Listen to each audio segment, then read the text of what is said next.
Bonsoir, voici l'analyse technique du CAC 40 pour le 1er juin.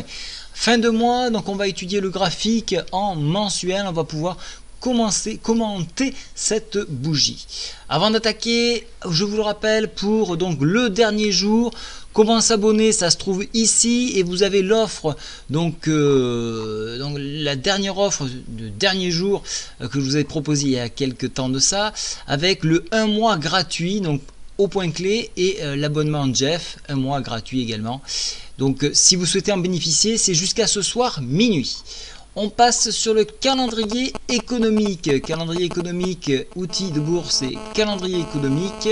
On clique sur la journée de demain, on applique et on a la journée. Alors, ce calendrier-là, qu'est-ce qu'on nous propose? Vous avez tout de suite le PMI manufacturier en Chine, donc à 3h45 pour ceux qui se lèvent très tôt comme moi. Et après, alors, pour attaquer donc sur la zone euro, on aura les PMI alors des trois pays principaux. Donc 9h55, l'Allemagne suivi, juste un petit peu devant la France et encore un petit peu devant l'Italie. Donc ce sont les trois pays qui tractent théoriquement l'Europe. Alors quand on parle de tracter, on ne sait pas si c'est vraiment de la tractation en ce moment, mais pour l'instant, donc c'est ces pays qui sont référents sur la zone euro. Pour avoir une globalisation, on regardera à 10h le PMI manufacturier. Manufacturier de la zone euro. L'après-midi, création d'emplois non agricoles, 14h15. Et il faudra attendre 17h pour connaître le stock de pétrole brut. Et ça sera tout en ce qui concerne le calendrier économique. Alors, puisque je vous le disais, la bougie mensuelle est terminée, nous allons pouvoir la commenter. Ici, il y a un écrasement et un échec proche des contacts des 5496. On voit la force des bears qui écrasent cette hausse que nous avons eue en début de mois.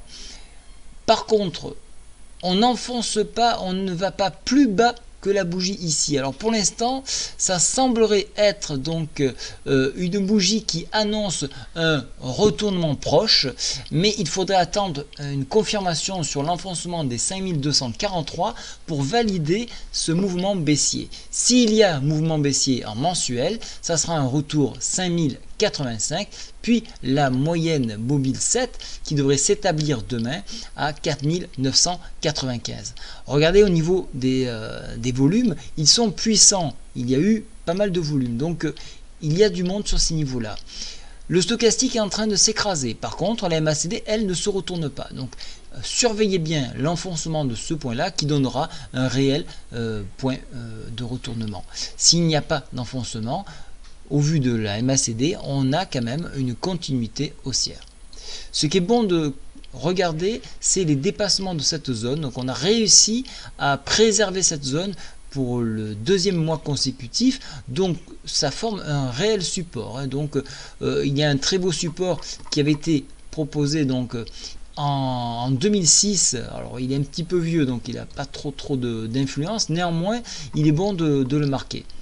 Donc ce point là reste quand même important. Je passe en journalier, je saute l'hebdo, je ferai le point plutôt demain pour l'hebdo. Et aujourd'hui, qu'est-ce qu'on voit? Je vous avais parlé, les 5334 sont un point décisif. Et regardez, on est venu buter 34-35 à un point près sur ce contact là. On a créé un faux signal et on est reparti à la baisse. Sans franchissement des 5334, 5335, on ne pouvait pas monter. Et c'est exactement ce qui s'est passé. Alors ceux qui l'ont tradé, bravo, vous avez pu prendre le point le plus haut pour finir au plus bas en fin de séance. Maintenant, nous sommes donc tout proche d'un creux en pince ici. 5289, on l'a enfoncé légèrement. Il y a cette zone de travail, vous le voyez, sur 5 bougies ici. Et il y a un champ de travail. Alors je vais vous le noter, je changerai la couleur. Voilà, il y a cette zone là. On va changer la couleur. Je vais le passer en gris. Voilà, on a cette zone de turbulence qui peut retenir les cours. Mais si on enfonce, à ce moment-là, on ira chercher le fameux support mensuel 5243. D'un point de vue des indicateurs techniques, c'est baissier. Là, il faut le reconnaître, il y a eu du volume à la baisse.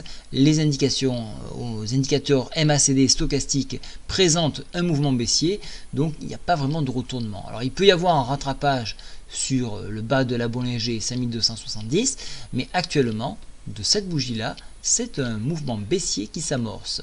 Sous MM7, sous M20, il y a beaucoup d'indicateurs qui se retournent.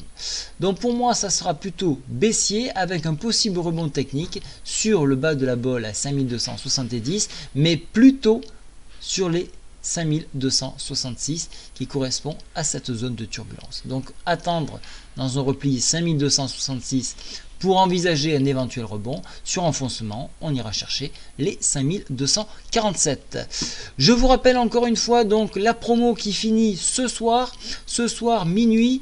Donc n'hésitez pas à la prendre, hein, puisque bon, quand même c'est un mois gratuit, c'est pas rien. Et si vous avez des soucis pour la valider, n'hésitez surtout pas à me téléphoner au 06 34 41 17 97. Je ne manquerai pas de vous aiguiller. Bonne soirée à tous, au revoir.